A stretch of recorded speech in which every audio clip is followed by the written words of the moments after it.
Joseph Stalin, revolutionary, Marxist-Leninist, the leader of the Bolshevik Party and the Soviet Union.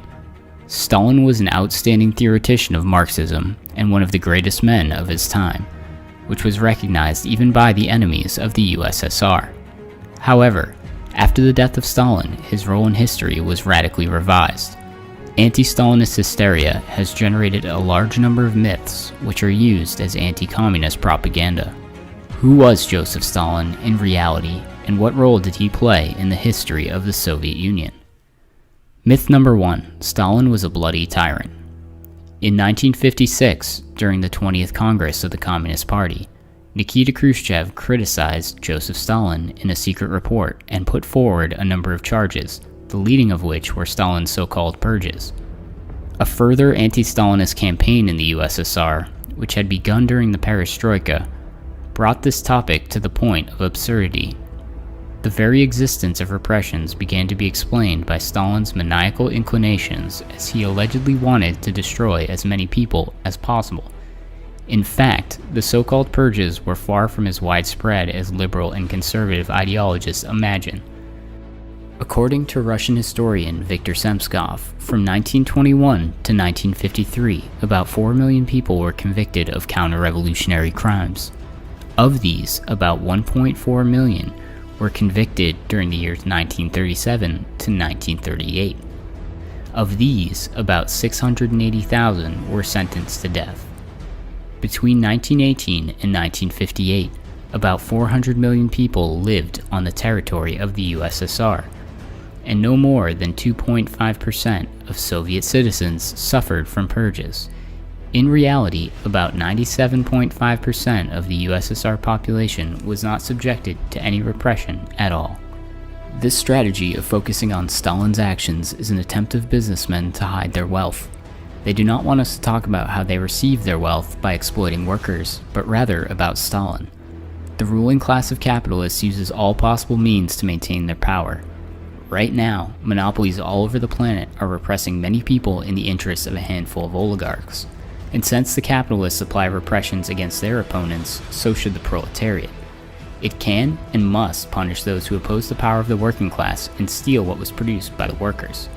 The repressions in the USSR were aimed not at the maximum destruction of the people, as modern ideologists are trying to imagine, but at the struggle against counter-revolution, which means against those who tried to destroy socialism and restore the old order. The aggravation of the class struggle during the construction of socialism led to the intensification of anti-Soviet activity by a number of opportunists from the left and right wings in the party, as well as other anti-Soviet elements and foreign agents. Hundreds of volumes of investigative documents related to the trials of opposition leaders, conspirators, and traitors in state security agencies and the armed forces indicate that most of the convicts were indeed guilty. Of course, there were mistakes. The situation was worsened by some party secretaries and leaders of the NKVD, who wanted to strengthen their positions by fighting the enemies of the people too hard, which sometimes led to unjustified accusations of Soviet citizens. As a result, the reasons of why the purges occurred do not lie in the plane of the personal will of Stalin, but were caused by a number of objective reasons and the historical situation of the USSR in the 30s. Myth number 2.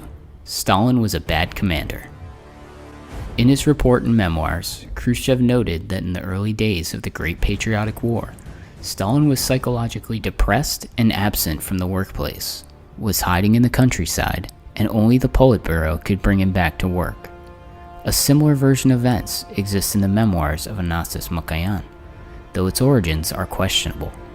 However, as evidenced by the published journal of visits to Stalin's office, he spent all the first days of the German attack working hard in his cabinet in the Kremlin and regularly met visitors, among whom were many party, military, and government officials. Stalin did not leave his post even in the most dangerous days of the war. In the fall of 1941, instead of evacuating, he preferred to stay in besieged Moscow and continue working and encouraging people. An important event was the parade of November 7th in honor of the 24th anniversary of the Great October Revolution. Stalin's speech, delivered from the Lenin Mausoleum, was of great political significance for the Soviet Union, and strengthen the fighting spirit of the entire Soviet people. The report on the cult of personality also noted the negative role of Stalin as commander-in-chief, whose interference in the course of operations allegedly led to negative consequences. In reality, Stalin took an active part in discussing and developing military plans. For example, the encirclement and defeat of Nazi armies in Stalingrad, the victorious Battle of Kursk, and liberation of Belarus were only several of these plans which Stalin actively participated in. During 10 strategic operations developed with the participation of Stalin, by the end of 1944, all Soviet territory was liberated from the Nazis. These operations will go down in history as the 10 Stalin strikes.